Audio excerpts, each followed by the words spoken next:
Hi everyone, আসসালামু আলাইকুম। 6 rolled হ্যাম food কীভাবে ইউজ করতে হয় সেটা আজকে আমি আপনাদের সাথে শেয়ার করব।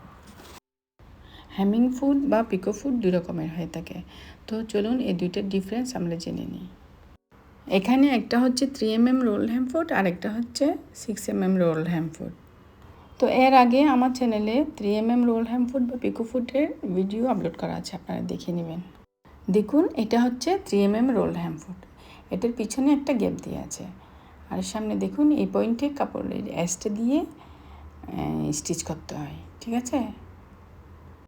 আর এর পিছনের গ্যাপটা হচ্ছে রাউন্ড। আর এটা হচ্ছে 6 রোলড হ্যাম ফুড। এটার ফ্রন্ট সাইডের এই পয়েন্টে কাপড়ের অ্যাস দিতে হয়, আর পিছনের এই গ্যাপটা দেখুন, এই গ্যাপটা হচ্ছে ফ্ল্যাট, ঠিক আছে। দেখুন, আমি এই শাড়িটা পিকো করেছিলাম এই রাউন্ড হেমিং ফুড দিয়ে। দেখুন, এটা দিয়ে রাউন্ড হেম করা যায়। তো একটা দিয়ে রাউন্ড হেম করা যায় আর একটা দিয়ে ফ্ল্যাট হেম করা যায়। এই দুইটার ডিফারেন্স হচ্ছে এটাই। তো ফ্ল্যাট হেম ফুডের কাজ দেখানোর জন্য আমি এখানে এক টুকরো কাপড় নিয়েছি। প্রথমে আমি কাপড়ের রেসটা সোজা করে নিব।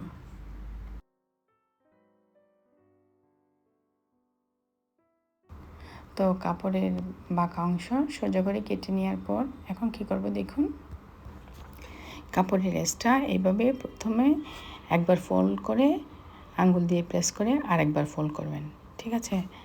তো আপনারা চাইলে আয়রনও করে নিতে পারেন। আমি এখানে আঙ্গুল দিয়ে প্রেস করে নিচ্ছি। এখন এর উপর আমি স্টিচ করব। তো এখন আমি ফুট চেঞ্জ করে নিচ্ছি। ফুট চেঞ্জ করার সময় নিডেল সবসময় উপরের দিকে রাখতে হবে, আর প্রেসার ফিট লিফটারও উপরের দিকে রাখতে হবে, ঠিক আছে। প্রেসার ফিট পজিশন মতো বসিয়ে প্রেসার ফিট লিফটারটা নিচের দিকে প্রেস করলেই ফুট সেট হয়ে যাবে, ঠিক আছে।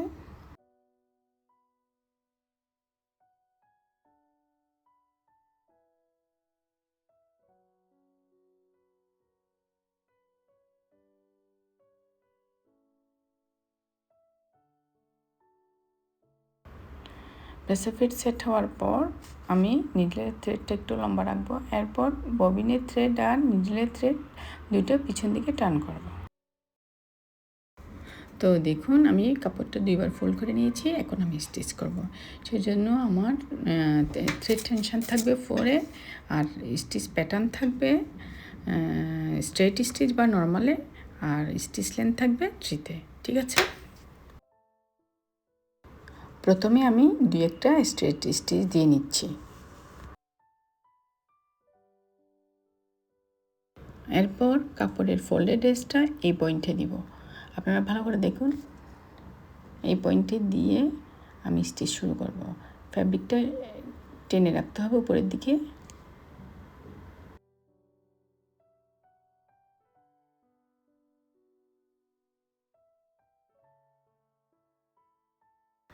তো কাপড়ের ফোল্ডেড সাইডটা এক হাতে এভাবে আলগিয়ে রেখে আর ফ্রন্ট সাইডের কাপড়টা একটু টেনে রেখে এভাবে স্টিচ করে নিলে হয়ে যাবে।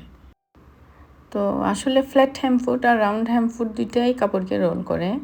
ডিফারেন্স হচ্ছে একটা দিয়ে রাউন্ড হ্যাম করা যায় আর একটা দিয়ে ফ্ল্যাট হ্যাম করা যায়, এটাই। তো আমার স্টিচ করা হয়ে গিয়েছে। এখন আপনারা দেখুন আমার স্টিচিংটা কতটা পারফেক্ট এসেছে, দেখুন। আর এটা হচ্ছে ফ্রন্ট সাইড, আর এটা দেখুন ব্যাক সাইড। ব্যাক সাইডে এরকম এসেছে আমার স্টিচিংটা। তো আমার আজকের ভিডিওটি যদি আপনাদের একটু ভালো লেগে থাকে তাহলে আমার চ্যানেলটি সাবস্ক্রাইব করবেন আর পাশে থাকা বেল আইকন প্রেস করে দিবেন। তো সবাই ভালো থাকবেন, সুস্থ থাকবেন। আল্লাহ হাফেজ।